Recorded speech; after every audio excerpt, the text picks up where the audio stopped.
നോക്കൂ, നമ്മുടെ ക്ഷേത്രങ്ങളൊന്നും ദൈവങ്ങളെ വെച്ച് പൂജിച്ച് നിങ്ങളുടെ കാര്യസാധ്യങ്ങൾ ചെയ്തു തരുന്ന സ്ഥലങ്ങളല്ല.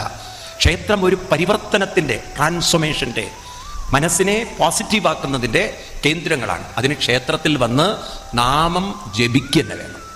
അതുകൊണ്ടാണ് എനിക്ക് നിങ്ങളോടൊക്കെ വിനീതമായ അപേക്ഷയുള്ള ഒരു ജപമാല വാങ്ങിച്ച് കുട്ടികളെ കൊണ്ട് ഒരു 108 തവണ നാമം ചൊല്ലിച്ചിട്ടേ അമ്പലത്തിനകത്തേക്ക് നിങ്ങൾ കയറാവും. അല്ലെങ്കിൽ നിങ്ങൾ വഴികാട്ടികളല്ല, നിങ്ങൾ വഴി മുടക്കികളാണ്, നിങ്ങൾ അന്ധവിശ്വാസികളാണ്. എന്താണ് അന്ധവിശ്വാസം? നേരെ അകത്ത് പോയി തൊഴുതു, അതൊരു അന്ധവിശ്വാസമാണ്.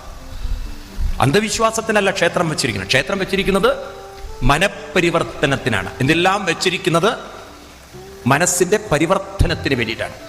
ഭാഗവതം, നിങ്ങളുടെ കയ്യിൽ പുസ്തകം ഉണ്ടല്ലോ, ഭാഗവതം 11-ാം സ്കന്ധം 23-ാം അധ്യായം 46-ാം ശ്ലോകം. ഇത് ഭഗവാൻ കൃഷ്ണൻ ഉദ്ധവരോട് പറയുകയാണ്.